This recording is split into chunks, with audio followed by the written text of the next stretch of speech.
আসসালামু আলাইকুম। আপনারা কারা কারা কলমি শাক পছন্দ করেন? আজকের ভিডিওর বিষয়বস্তু কিন্তু কলমি শাক। হ্যালো এভরিওয়ান, আসসালামু আলাইকুম। কেমন আছেন আপনারা সবাই? আলহামদুলিল্লাহ আমি অনেক ভালো আছি। অনেক দিন যাবৎ প্রশ্ন পাচ্ছিলাম যে আপু আপনার গার্ডেনে অন্যান্য ভিডিও দেখার সময় কলমি শাকের দুটি পট চোখে পড়ে, প্লিজ কলমি শাকের একটি আপডেট দিবেন, কিভাবে বানিয়েছেন, বীজ কোথা থেকে নিয়েছেন, কি খাদ্য দিচ্ছেন, কি যত্ন দিচ্ছেন, নানান প্রশ্ন। সো ফার্স্ট অফ অল আমি বলবো জি হ্যাঁ, আমি প্রতি বছরই আমার গার্ডেনে কলমি শাকের ফলন করি। এবারও করেছি ইনশাল্লাহ। এবারও আমি দারুণ ফলন পেয়েছি এবং অনেক বেশি হেলদি কলমি শাক আমি পেয়েছি। একটু লক্ষ্য করলেই দেখবেন যে কলমি শাকের ডগাগুলো কত বেশি মোটা মোটা হয়েছে আর পাতাগুলোও কত হেলদি সবুজ আছে। আর মজার যে বিষয়, এই যে পটটি দেখতে পাচ্ছেন, এই পটের নিচে কোনো প্রকারের ফুটো নেই। আমি যত পানি দিই নিচের দিকে জমাট বেঁধে থাকে, এতে করে শিকড় পচে যাওয়ার কোনো সম্ভাবনা নেই। Trust me. এই যে দেখুন সব পানি জমে আছে আমার এই পটের ভিতর। কচু শাক যেমন জমে থাকে, কচু শাকে যেমন পানি জমে থাকে, ঠিক তেমনই কলমি শাক পানিতে আরও ভালো হয়। তাই আমি এই যে পট, এই পটটি শুধু ফুটো করিনি। সো কলমি শাকের পট আপনারা ফুটো না করলে ফলন অনেক বেশি পাবেন। আর এই বীজ হচ্ছে আমাদের বাংলাদেশ থেকে আনা একেবারে অথেন্টিক বাংলাদেশি কলমি শাক। এটি যেমন বিভিন্ন শপে পাওয়া যায় চই, সেই চই না, যা আপনার চীন থেকে আসে। অনেকটাই ঠিক কলমি শাকের মতনই দেখতে, অনেকটা নয়, একেবারে কার্বন কপি হচ্ছে কলমি শাকের, যেটা হচ্ছে চই, সেম টু সেম। কিন্তু ভাই আমাদের দেশীয় কলমি শাক আর চইয়ে অনেক পার্থক্য আছে, তা যারা খান সবাই জানেন।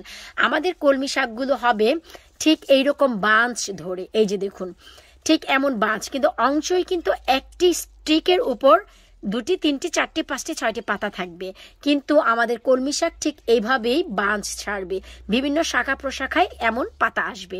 তো এই হচ্ছে আমার একটি কলমি শাকের পট, যা আমি আগামীকালকেই তুলে নিব। ভাবলাম তুলে নেওয়ার আগে আপনাদের সাথে এর একটি ভিডিও শেয়ার করে দিই, কারণ অনেকেই জানতে চাচ্ছিলেন কিভাবে কলমি শাকের ফলন করেছি আর কি করব।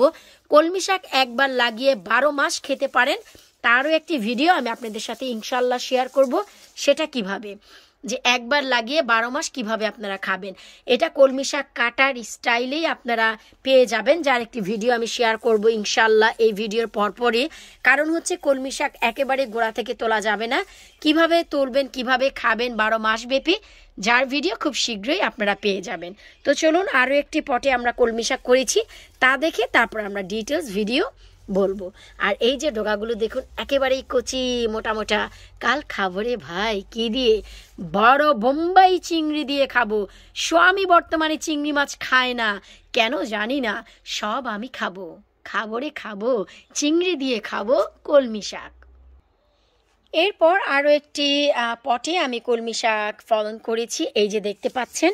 আলহামদুলিল্লাহ এখানেও চমৎকার কলমি শাক হয়েছে। এই যে ডগাগুলো দেখুন, কোনো প্রকারের পোকামাকড় কিন্তু এতে পাবেন না। কারণ কি জানেন, এখানে একটি খাদ্য, একটি কীটনাশক ব্যবহার করেছি একবারে। তার মানে কি 1-এর ভিতর 2, তা কেমন করে? চলুন আমরা পরীক্ষামূলকভাবে একটু দেখিয়ে দেই কীটনাশক আর খাদ্য, তাও আবার কিভাবে সম্ভব। কথাটি শুনে সবাই অবাক হয় যে আমরা গাছের খাদ্য আর কীটনাশক একবার কিভাবে ব্যবহার করব। প্লিজ আমার কথাতে যদি কোনো ভুল হয়, ভুলগুলো ক্ষমা সুন্দর দৃষ্টিতে দেখবেন। তার মানে হচ্ছে সবার প্রশ্ন যে গাছের খাদ্য আর কীটনাশক একই সাথে কিভাবে সম্ভব। তো চলুন আজ আমি আপনাদের সাথে একটু শেয়ার করি যে কিভাবে কলমি শাকের কীটনাশক, কিভাবে খাদ্য একই সাথে দেওয়া যায়। কারণ এই একই ভিডিওতে আমি আপনাদের সাথে শেয়ার করতে চাচ্ছি কলমি শাকের খাদ্য, কিভাবে যত্ন, কীটনাশক, যেন বারবার আপনাদের জন্য ভিডিও করার প্রয়োজন না হয়। এক ভিডিওতেই যেন আপনারা পেয়ে যান যে কলমি শাকের যত্ন, কি খাদ্য দিতে হবে, কি কীটনাশক ব্যবহার করতে হবে। তো এই যে দেখুন আমরা কিভাবে ব্যবহার করব।